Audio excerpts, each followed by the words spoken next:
दारू की वहाँ पंपे पर लेकर गया, इनको पता खनन में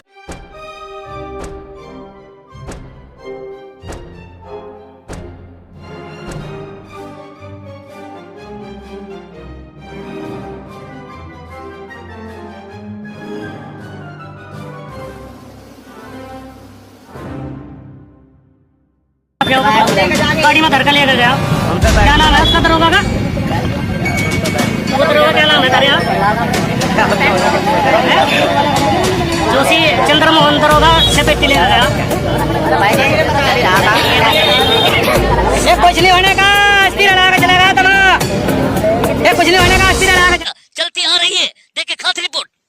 हम तो आपके ये चाहते हैं इस चैनल के माध्यम से, हमारी ये पहली ऐसी दूसरी मौत नहीं हुई, ये तो यहाँ पर 7वीं घटना है। हमें चाहते हैं आपके चैनल के माध्यम से ये 100वीं सरकार जागे, क्योंकि जो प्रशासन के लोग इस काम को करवा रहे हैं वो ऐसा नहीं कि वो करवा रहे हैं, वो तो सरकार के नौकर हैं। जैसे सरकार चाहेगी ऐसा होगा। आपके चैनल के माध्यम से हमारी आवाज़ सरकार तक पहुँचे और इस प्रकार जो अवैध खनन जो चल रहा है उस पर रोक लगाई जाए। तो अवैध खनन कौन करा रहे हैं? अवैध खनन जो वर्तमान सरकार है वही करवा रही है भाई, ऐसा तो है नहीं प्रशासन लोग करवा रहे हैं। अगर सरकार चाहे ना मिनट से पहले ये काम रुके, सरकार चाहे ना एसपी डीएसपी सभी यहाँ पर खड़े मिलेंगे भाई। तो मानते हो? अच्छा, कल भी 7 मौतें हुई है क्षेत्र में, जी, और 2 मौतें आज। हाँ जी भाई, हम तो बड़ा दुखी हैं। पत्रकार मत दो, हम तो यही चाहते हैं कि सरकार तक हमारी ये बात पहुँचे और ये खनन यहाँ से रुके। तो पहली बात तो भगवान उनके आत्मा को शांति दे। अब एक चीज़ देखो, आप खनन कौन करवा रहा है? खनन आप ही बाल घर से एक ट्राली जोड़ो, बुग्गी जोड़ो, रेते की भरने के लिए गाँव के नीचे गाय के नीचे डालने के लिए रेता भरने चले जाओ। यही पुलिस वाले जितने भी हैं, पुलिस वाले दरोगा सरोगा जो भी है ना, आपका ट्रैक्टर ट्राली अगर छूट जाना तो नाम बदल दियो जी। एक बुग्गी नहीं भर सकते अपने खेत में, और अपने खेत में तो भरनी है सारी चीज़ करनी। तहसीलदार साहब आप मैं दिखाता हूँ जी, 20-20 फुट गाड़े कर दिया। बताओ, अपने क्षेत्र में 20-20 फुट गाड़ा भाई, इंटे जा रही है यार, भर भर का सड़कों पर इंटे पड़ी, दुनिया भर के एक्सीडेंट हो रहे रोज की, चोट फेट लग रही है। आज तो 2 मौत हुई भाई, क्या कर लो? कुछ भी नहीं, जिसके घर तुम्हारा उसे पता लगा। ये जिम्मेदार तो जी प्रशासन ही है। देखो जी, खुली बात है, प्रशासन तो लग भी तो सरकार के नुमाइंदे। अरे बाबू जी, सरकार हो प्रशासन हो, मैं तो देखो प्रशासन ही करवा रहा है। यहाँ तो हमारे क्षेत्र में तो प्रशासन फिर रहा है, सरकार तो फिर नहीं रही जी। हाँ जी, ये बहुत दुखद घटना है वास्तविकता में, और हम सब लोग तो आए यहाँ पर उनके दुख को बांटने के लिए, लेकिन एक समय होता है सभी का, झेलना तो उनको पड़ता है जिनके परिवार से व्यक्ति गया है। वास्तविकता है, ऐसा दुख भगवान ऊपर वाला किसी को न दे। और मैं आप लोगों के चैनल के माध्यम से पहले दिवंगत आत्मा, उनकी आत्मा की शांति के लिए प्रार्थना ऊपर वाले से करता हूँ, और उनके परिवार को इस अथाह दुख को सहने की शक्ति ऊपर वाला दे, ये प्रार्थना ऊपर वाले से करते हुए आज प्रक्रिया आपने देखी है। सभी सम्मानित यहाँ पर जनप्रतिनिधि भी थे और क्षेत्र के सम्मानित सभी लोग यहाँ पर, सर समाज के लोग उपस्थित थे। बड़ी दुर्घटना है जो आज यहाँ पर हुई है, इस प्रकार की पुनरावृत्ति दोबारा न हो, यह प्रयास होना चाहिए। और ये बात हुई है, जो भी व्यवस्था यहाँ पर उनकी मुआवजे के लिए प्रशासन ने आश्वासन दिया उसको पूरा कराया जाएगा। और आगे से जिस प्रकार से ये अभी और कुछ साथियों ने भी कहा कि इनके स्पीड पर ब्रेक लगना चाहिए, इन व्यवस्थाओं को मजबूती के साथ पुलिस प्रशासन को ध्यान देना पड़ेगा। और मैं वास्तविकता में ये भी कहता हूँ, अगर इन चीज़ों पर अंकुश लगाना है, प्रशासन के भरोसे अगर जनता बैठेगी तो वो निश्चित रूप से नहीं हो पाता है। अगर जनता चाहे तो सब कुछ हो सकता है, जनता चाहे तो ये चीज़ें बंद भी हो सकती हैं, जनता चाहे तो ये इनकी स्पीड पर ब्रेक भी लग सकता है, लेकिन वो सब लोग एक साथ खड़े हों तब ये चीज़ें चलती। इक्का दुक्का व्यक्ति अगर इन चीज़ों को रोकने का प्रयास करता है तो बातें कुछ और करने लगते भी, उसी पे चर्चा यहाँ पर हमारे बहुत सारे लोग जो सम्मानित थे उनके माध्यम से हो रही थी। तो मेरा मतलब कहने का है, इन चीज़ों पर 7 मौतें हो चुकी थी, 8 मौतें। बड़ा दुखद। देखिए, ये वास्तविकता है, जिनका जाता है उन्हीं को पता लगता है कि उनके घर में कितना नुकसान और क्या उनके घर से गया है। कमाऊ व्यवस्था जिनके घर से चली जाती है, घर बर्बादी की तरफ बढ़ते हैं। तो निश्चित रूप से, लेकिन परमपिता परमात्मा की व्यवस्थाएं हैं, ये सब चीज़ें जो चल रही हैं वो एक सिस्टम है इस धरती का, लेकिन ये जो कारण है जो इस कारण बन रहे हैं, उन कारणों पर निश्चित रूप से रोक लगनी चाहिए, उन पर अंकुश लगना चाहिए, उनकी स्पीड पर अंकुश लगना चाहिए, और उनका एक समय निर्धारित होना चाहिए कि वो किस समय इस प्रकार की सड़कों से निकलने का उनका एक समय तय किया जाए। और भाई, आपकी सरकार में अवैध खनन और कितने पेटों की बलि लेगा?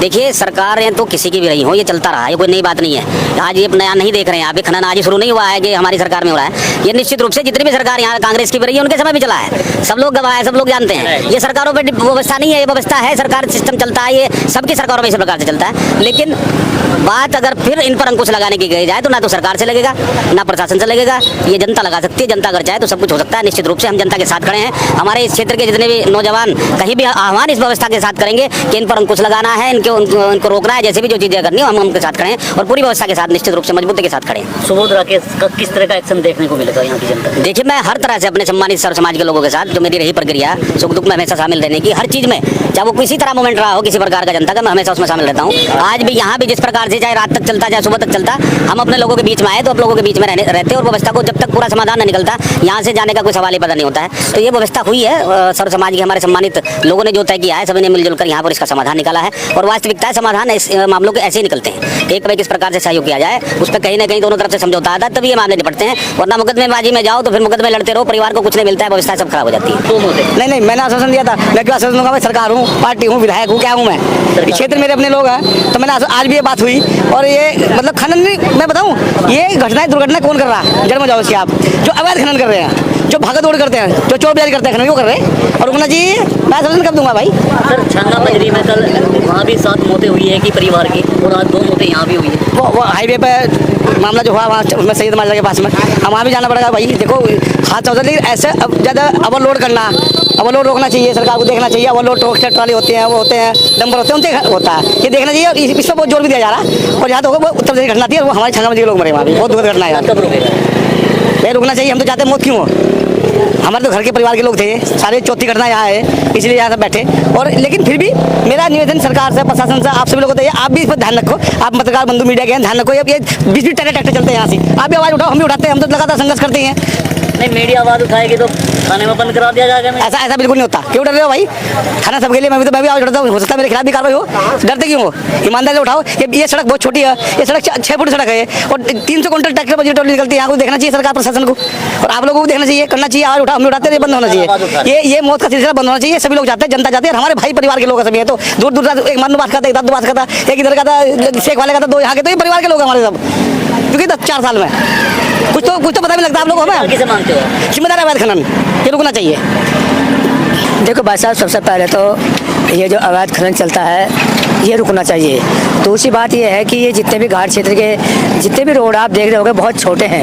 और मैं अभी परसों जब रात में निकला 10 बजे के बाद, तो बड़े बड़े डंपर और ट्रक और ट्रैक्टर मतलब इस बेइंतहा तरीके से निकलते हैं कि अपनी गाड़ी बचाना बहुत मुश्किल है। छोटा वाहन, बड़े वाहन की तो आप छोड़ दो, छोटा वाहन भी निकलना बहुत मुश्किल है। और निश्चित रूप से इस पर कहीं ना कहीं हमारी सरकार को ध्यान देना चाहिए कि ये पूरा जो घाट क्षेत्र है ये एक खनन बाहुल्य क्षेत्र है, और यहाँ बस मेन रूप से अवैध खनन यहाँ नहीं होना चाहिए। यही हमारी माननीय। तो मानते हैं आपकी सरकार में अवैध खनन हो रहा है? नहीं, अवैध खनन दरअसल कुछ लोग पट्टे की आड़ में अवैध खनन करते हैं, ऐसा नहीं है। लीगल है तो उसके कुछ लीगल की आड़ में कुछ इलीगल करते हैं, लेकिन जो इलीगल करते हैं उनका पता ही नहीं चलता है कौन है कौन नहीं है। प्रशासन उन पर नज़र भी रखता है, कार्रवाई भी करता है, ऐसा नहीं है। हमारी प्रशासन और सरकार सजग है इस चीज़ के बारे में। हमारे जो सांसद महोदय हैं उन्होंने भी ये बात, हरिद्वार लोकसभा सांसद जो है उन्होंने संसद के अंदर ये आवाज़ उठाई थी कि अवैध खनन चाहे कहीं भी हो पूरे देश के अंदर वो रुकना चाहिए। बहुत दुखद है। और मतलब मैं अभी किन शब्दों में बोलूं कि 2 जवान मौत हुई हैं और एक की बॉडी पे सिर नहीं है, एक आदमी का जो है सिर ही गायब हो गया है। और ये खनन को लेके है, ये लापरवाही है सरासर सरकार की, सरासर प्रशासन की, और सरासर उन नीचे की टीमों की जो स्टोन क्रशर चला रहे हैं, जो अपना ट्रैक्टर ट्रॉली चला रहे हैं, जो इस काम में है।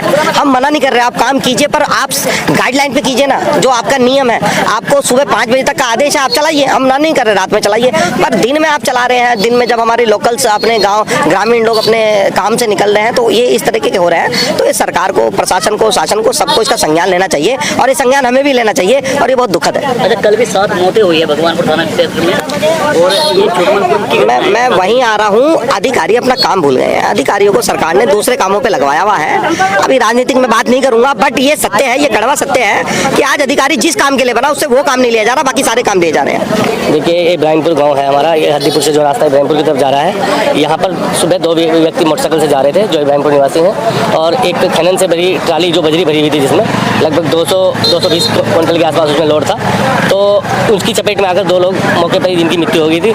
अभी प्रशासन के द्वारा मामले में मुकदमा दर्ज कर लिया गया है, और इनको मुआवजे की जो मांग थी उसे पूरा किया गया है, और अभी डेड बॉडी का पोस्टमार्टम के लिए भेज रहे हैं हम लोग। शव को रास्ते में रखकर जाम लगाया, हंगामा किया ग्रामीणों ने, इस तरह की घटना क्यों नहीं रुक पा रही है? देखिए, हम लोग प्रशासन से यही कह रहे हैं कि ये खनन जो है पूर्णतः बंद होना चाहिए, और जो अवैध खनन है, जैसे क्योंकि जो ट्रैक्टर ट्राली वाले बच्चे ट्रैक्टर चला रहे हैं, आज भी जो ये घटना हुई है इसमें भी एक नाबालिग बच्चा जो इस ट्रैक्टर को चला रहा था वो नाबालिग है, उसको पकड़वा के थाने में बंद करवा दिया है। और मैं तो प्रशासन से अनुरोध करूँगा कि देखिए जो बच्चे ये ऐसे ट्रैक्टर ट्रॉली चल रहे हैं इन पर नियंत्रण किया जाए और इनके ऊपर जरूरी कोई भी मतलब सख्त से सख्त कानूनी कार्रवाई की जाए। देखिए एक्सीडेंटल डेथ है, सुबह एक गाड़ी से टकरा के जो शायद ट्रैक्टर ट्रॉली थी उससे 2 बाइक सवारों की स्पॉट पे डेथ हो गई। दर्दनाक मौत है और एक्सीडेंटल डेथ है, हमें दुख है उनका। तो परिजनों के काफ़ी कुछ कंसर्न थे जिसमें डिस्कस हुआ है, अभी सबने अपनी सहमति दी है। कुछ व्यवस्था यहाँ करवाने का एक आपसी तय हुआ है, उसको हम सुनिश्चित करवाएंगे। अगर किसी पार्ट पे कोई लैब से कुछ कमियाँ रही हैं तो उसको